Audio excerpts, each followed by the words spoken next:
Budget বক্তৃতায় আপনারা জানেন যে সব শেষের বক্তা দুইজন, বিরোধী দল নেতা এবং সংসদ নেতা।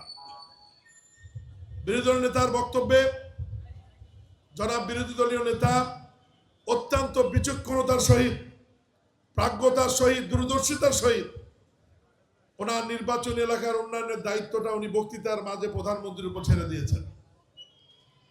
মাননীয় প্রধানমন্ত্রী তার বক্তৃতার সময় ওনার বক্তব্যটি গ্রহণ করেছেন এবং বলেছেন যে বিরোধী দলীয় নেতা আপনার নির্বাচনী এলাকার যা যা করার প্রয়োজন আমি করবো ইনশাল্লাহ। সবাই বলে আলহামদুলিল্লাহ। এবং পরশুদিনই মাননীয় প্রধানমন্ত্রী আমাকে ডেকে আলাদাভাবে অনুশাসন জারি করেছেন, যে আমাকে টিম লিডার করে দিয়েছেন, যে ওই নির্বাচনী এলাকার উন্নয়নের সাথে কারা কারা জড়িত, সিটি কর্পোরেশন, ওয়াসা, তিতাস, বিদ্যুৎ, সবাই আন্তঃমন্ত্রণালয়ের মিটিং করে ওনাকে সাথে নিয়ে গিয়ে ঘুরে দেখে উন্নয়ন কাজগুলো শুরু করার জন্য। আমাদেরকে একটু সময় দিতে হবে।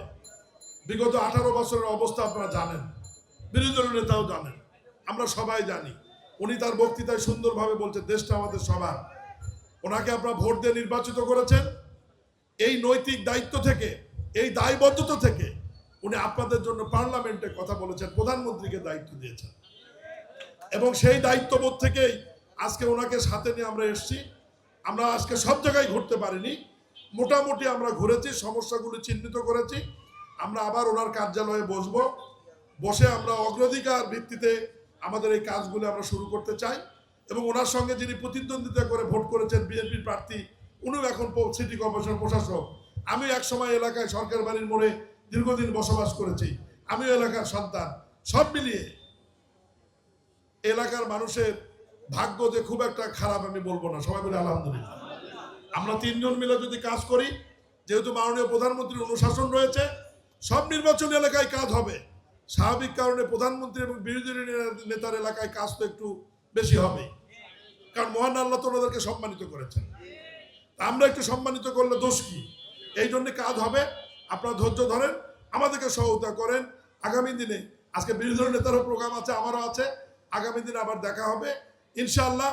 আপনাদেরকে সবাইকে নিয়েই এই এলাকার গ্যাসের সমস্যা, পানির সমস্যা, বিদ্যুতের সমস্যা আমরা পর্যায়ক্রমে সমাধান করব।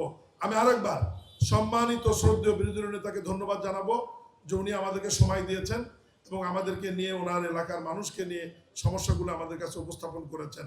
আমি সবার প্রতি কৃতজ্ঞতা, ধন্যবাদ জানিয়ে বিশেষ করে মাননীয় প্রধানমন্ত্রী জনাব তারেক রহমানের প্রতি ধন্যবাদ এবং কৃতজ্ঞতা জানাই যে উনি এই প্রথম কোনো সরকার প্রধান বিরোধী দলের নেতার বক্তব্যকে গ্রহণ করে তার নির্বাচনী এলাকায় আমাদেরকে পাঠিয়েছেন, দায়িত্ব নিয়েছেন। এই জন্য তারেক রহমানের প্রতি কৃতজ্ঞতা জানিয়ে আমার বক্তব্য শেষ করছি। ভালো থাকবেন, দেখা হবে ইনশাল্লাহ, মাঝে মাঝে আমরা আসবো। আসসালামু আলাইকুম রহমতুল্লাহ।